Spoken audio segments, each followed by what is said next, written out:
ನಮಸ್ಕಾರ. Republic Kannada digital ನ್ಯೂಸ್ಗೆ ಸ್ವಾಗತ. ನಾನು ಹೇಮಾ. ಎಲಾನ್ ಮಸ್ಕ್ ಟೆಸ್ಲಾ ಕಂಪನಿಯ ಷೇರುದಾರ, ಜೊತೆಗೆ ಸಿಇಒ ಕೂಡ ಹೌದು. ಮುಂದಿನ ಭವಿಷ್ಯದ ನಾಯಕರು ಅನ್ನೋದ್ರಲ್ಲಿ ಕೂಡ ಯಾವುದೇ ಡೌಟ್ ಇಲ್ಲ.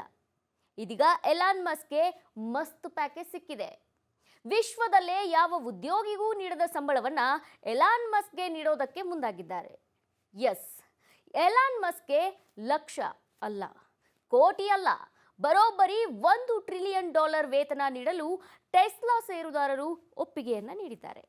ಇದರಿಂದಾಗಿ ಬೇರೆ ಟೆಕ್ ಕಂಪನಿಯ ಸಿಇಒ ಪ್ಯಾಕೇಜ್ಗೆ ಹೋಲಿಸಿದ್ರೆ ಎಲಾನ್ ಮಸ್ಕ್ ಎಲ್ಲರಿಗಿಂತ ಹೆಚ್ಚು ಸಂಬಳ ಪಡೆಯೋ ಸಿಇಒಗಳ ಸಾಲಿನಲ್ಲಿದ್ದಾರೆ. ಇದೀಗ ಟೆಸ್ಲಾ ಕಂಪನಿ ಆರ್ಟಿಫಿಷಿಯಲ್ ಇಂಟೆಲಿಜೆನ್ಸ್ ಮತ್ತು ರೋಬೋಟಿಕ್ಸ್ ಕಡೆಗೆ ಹೆಜ್ಜೆ ಹಾಕ್ತಾ ಇದೆ. ಹೀಗಿರುವಾಗ ಎಲಾನ್ ಮಸ್ಕ್ಗೆ ಕಂಪನಿ ಬೆಂಬಲ ನೀಡೋದನ್ನ ಮುಂದುವರಿಸಿದೆ. $1 ಟ್ರಿಲಿಯನ್ ಅಂದ್ರೆ ಭಾರತದ ರೂಪಾಯಿ ಲೆಕ್ಕದಲ್ಲಿ ನೋಡೋದಾದ್ರೆ 88 ಲಕ್ಷ ಕೋಟಿ ರೂಪಾಯಿ ಆಗುತ್ತೆ. ಇದು ಅನೇಕ ದೇಶಗಳ GDPಗಿಂತಲೂ ದೊಡ್ಡ ಮೊತ್ತವಾಗಿದೆ. ಇನ್ನ ಭಾರತ ಈಗ $4.13 ಟ್ರಿಲಿಯನ್ ಆರ್ಥಿಕತೆಯ ದೇಶವಾಗಿದೆ. ಅಂದ್ರೆ ಎಲಾನ್ ಮಸ್ಕ್ ಸಂಬಳ ಭಾರತದ GDPಯ ಕಾಲು ಭಾಗವಾಗಿದೆ ವೀಕ್ಷಕರೇ. ಇದನ್ನೆಲ್ಲ ಬಿಟ್ಬಿಡಿ, ಎಲಾನ್ ಮಸ್ಕ್ಗೆ ಎಷ್ಟು ವೇತನ ಕೊಡ್ತಾರೆ ಅಂತ ಸಿಂಪಲ್ ಆಗಿ ಹೇಳ್ತೀವಿ ಕೇಳಿ. ನಮ್ಮ ಕರ್ನಾಟಕದ ಬಜೆಟ್ 4 ಲಕ್ಷ ಕೋಟಿಗಿಂತ ಸ್ವಲ್ಪ ಹೆಚ್ಚಿದೆ. ಆದರೆ ಎಲಾನ್ ಮಸ್ಕ್ ಸಂಬಳ 88 ಲಕ್ಷ ಕೋಟಿ ರೂಪಾಯಿ. ಅಂದರೆ ಎಲಾನ್ ಮಸ್ಕ್ ಒಬ್ಬರ ವೇತನದಲ್ಲಿ ಕರ್ನಾಟಕದ ಬರೋಬ್ಬರಿ 22 ಬಜೆಟ್ಗಳನ್ನು ಮಂಡಿಸಬಹುದು. ಇದಿಷ್ಟೇ ಅಲ್ಲ, ಎಲಾನ್ ಮಸ್ಕ್ ವೇತನ ವಿಶ್ವದ ದೊಡ್ಡ ದೊಡ್ಡ ಕಂಪನಿಗಳ ಸ್ಯಾಲರಿ ಪ್ಯಾಕೇಜ್ಗಳಿಗಿಂತಲೂ ಹೆಚ್ಚಾಗಿದೆ. ಮೈಕ್ರೋಸಾಫ್ಟ್ನ ಸತ್ಯ ನಾಡೆಲ್ಲಾ ವಾರ್ಷಿಕವಾಗಿ $79.1 ಮಿಲಿಯನ್ ಗಳಿಸಿದ್ರೆ, ಆಪಲ್ ಕಂಪನಿಯ ಟೀಮ್ ಕುಕ್ $7.6 ಮಿಲಿಯನ್ ಮತ್ತು ಎನ್ವಿಡಿಯಾದ ಜೆನ್ಸನ್ ಹುವಾಂಗ್ $50 ಮಿಲಿಯನ್ ಗಳಿಸ್ತಾ ಇದ್ದಾರೆ. ಇದೀಗ ಎಲಾನ್ ಮಸ್ಕ್ $1 ಟ್ರಿಲಿಯನ್ ವೇತನ ಪಡೆಯೋ ಮೂಲಕ ಹೊಸ ದಾಖಲೆಯನ್ನ ಬರೆದಿದ್ದಾರೆ. ಇನ್ನ ಎಲಾನ್ ಮಸ್ಕ್ಗೆ ಇಷ್ಟೊಂದು ದೊಡ್ಡ ಪ್ಯಾಕೇಜ್ ಕೊಟ್ಟಿದ್ದಾರೆ ಅಂದ್ರೆ ಅದಕ್ಕೆ ಕಾರಣ ಇರಲೇಬೇಕಲ್ವಾ? ಅದನ್ನು ಹೇಳ್ತೀನಿ. ಟೆಸ್ಲಾ ಕಂಪನಿಯ 75% ಷೇರುದಾರರು ಎಲಾನ್ ಮಸ್ಕ್ ನಾಯಕತ್ವ ಮುಂದುವರಿಲೇಬೇಕು ಅಂತ ಪ್ಯಾಕೇಜ್ ಹೆಚ್ಚಳದ ಪರವಾಗಿ ಮತ ಚಲಾಯಿಸಿದ್ರು. $1 ಟ್ರಿಲಿಯನ್ ಅನ್ನ 12 ಕಂತುಗಳ ಸ್ಟಾಕ್ ಆಯ್ಕೆಗಳ ಪ್ಯಾಕೇಜ್ ಆಗಿ ರಚನೆ ಮಾಡಲಾಯಿತು. ಮುಂದಿನ ದಶಕದಲ್ಲಿ ಟೆಸ್ಲಾ ಮಹತ್ವಾಕಾಂಕ್ಷೆಯ ಕಾರ್ಯಾಚರಣೆ ಹಾಗೂ ಮಾರ್ಕೆಟ್ ಬಂಡವಾಳದ ಮೈಲುಗಲ್ಲು ಸರಣಿಯನ್ನ ಪೂರೈಸಿದ್ರೆ ಎಲಾನ್ ಮಸ್ಕ್ಗೆ ಈ ಭರ್ಜರಿ ವೇತನದ ಪ್ಯಾಕೇಜ್ ಸಿಗುತ್ತೆ. ಅಂದ್ರೆ ಮಸ್ಕ್ ಇಲ್ಲಿ ತಮ್ಮ ಪೇ ಪ್ಯಾಕೇಜ್ ಪಡಿಬೇಕಾದ್ರೆ ದೀರ್ಘಾವಧಿಯಲ್ಲಿ ಕೆಲವು ಗುರಿಗಳನ್ನ ತಲುಪಬೇಕಾಗುತ್ತೆ ವೀಕ್ಷಕರೇ. ಆ ಗುರಿಗಳು ಯಾವುವು ಅಂತ ನೋಡೋದಾದ್ರೆ, ಟೆಸ್ಲಾ ಕಂಪನಿಯ ಮಾರುಕಟ್ಟೆ ಮೌಲ್ಯ ಇದೀಗ ಪ್ರಸ್ತುತದಲ್ಲಿ $1.5 ಟ್ರಿಲಿಯನ್ ಆಗಿದೆ. ಅದನ್ನ $8.5 ಟ್ರಿಲಿಯನ್ಗೆ ಏರಿಕೆ ಮಾಡಬೇಕು. ಇನ್ನ 20 ಮಿಲಿಯನ್ ವಾಹನಗಳನ್ನ ಡೆಲಿವರಿ ಮಾಡಬೇಕು. 1 ಮಿಲಿಯನ್ ರೋಬೋ ಟ್ಯಾಕ್ಸಿಗಳನ್ನ ಕಾರ್ಯಾಚರಣೆಗೆ ಕೂಡ ತರಬೇಕು. ಇದರ ಜೊತೆಗೆ 1 ಮಿಲಿಯನ್ ಹ್ಯೂಮನಾಯ್ಡ್ ರೋಬೋಟ್ಗಳನ್ನ ಕೂಡ ಮಾರಾಟ ಮಾಡಬೇಕು.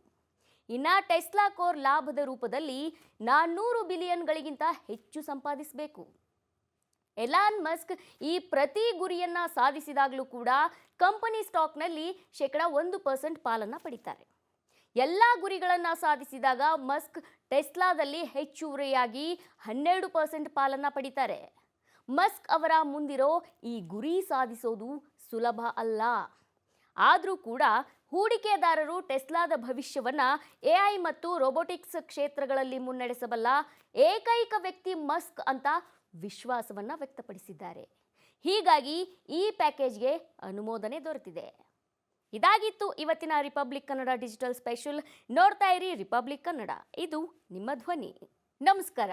ರಿಪಬ್ಲಿಕ್ ಕನ್ನಡ ಡಿಜಿಟಲ್ ನ್ಯೂಸ್ಗೆ ಸ್ವಾಗತ. ನಾನು ಹೇಮಾ.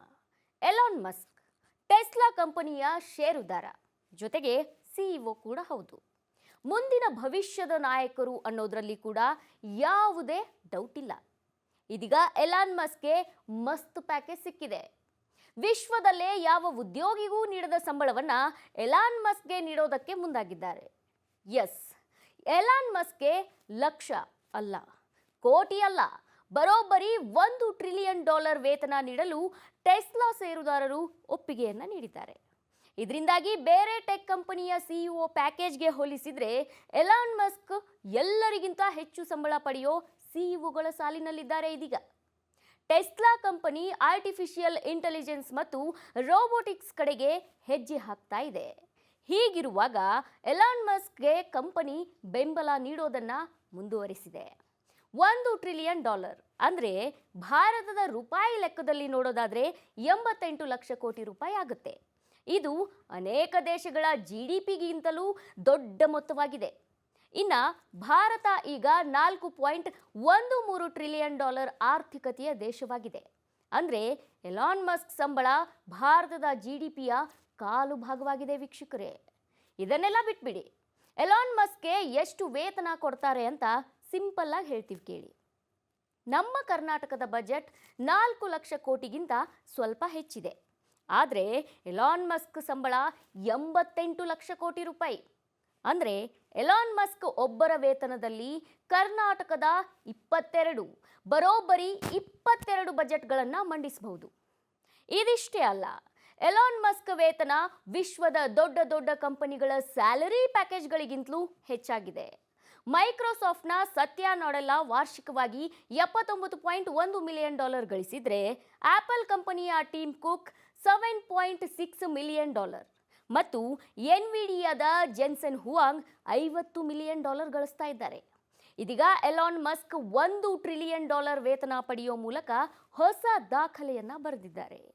ಇನ್ನ ಎಲಾನ್ ಮಸ್ಕ್ಗೆ ಇಷ್ಟೊಂದು ದೊಡ್ಡ ಪ್ಯಾಕೇಜ್ ಕೊಟ್ಟಿದ್ದಾರೆ ಅಂದ್ರೆ ಅದಕ್ಕೆ ಕಾರಣ ಇರಲೇಬೇಕಲ್ವಾ?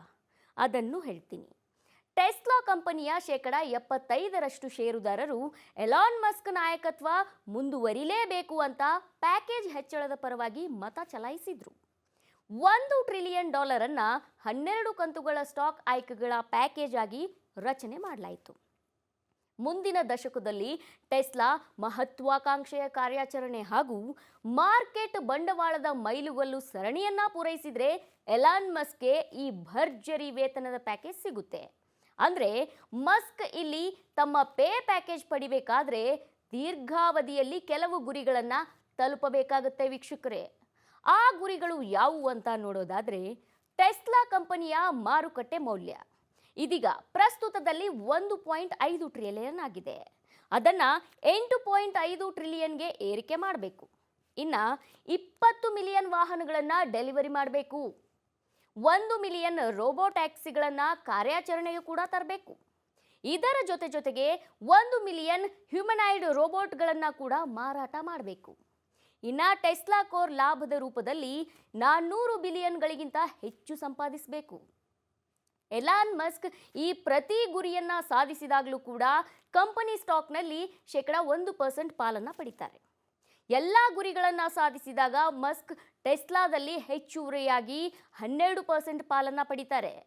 ಮಸ್ಕ್ ಅವರ ಮುಂದಿರೋ ಈ ಗುರಿ ಸಾಧಿಸೋದು ಸುಲಭ ಅಲ್ಲ. ಆದರೂ ಕೂಡ ಹೂಡಿಕೆದಾರರು ಟೆಸ್ಲಾದ ಭವಿಷ್ಯವನ್ನ AI ಮತ್ತು ರೋಬೋಟಿಕ್ಸ್ ಕ್ಷೇತ್ರಗಳಲ್ಲಿ ಮುನ್ನಡೆಸಬಲ್ಲ ಏಕೈಕ ವ್ಯಕ್ತಿ ಮಸ್ಕ್ ಅಂತ ವಿಶ್ವಾಸವನ್ನ ವ್ಯಕ್ತಪಡಿಸಿದ್ದಾರೆ. ಹೀಗಾಗಿ ಈ ಪ್ಯಾಕೇಜ್ಗೆ ಅನುಮೋದನೆ ದೊರೆತಿದೆ. ಇದಾಗಿತ್ತು ಇವತ್ತಿನ ರಿಪಬ್ಲಿಕ್ ಕನ್ನಡ ಡಿಜಿಟಲ್ ಸ್ಪೆಷಲ್. ನೋಡ್ತಾ ಇರಿ ರಿಪಬ್ಲಿಕ್ ಕನ್ನಡ, ಇದು ನಿಮ್ಮ ಧ್ವನಿ.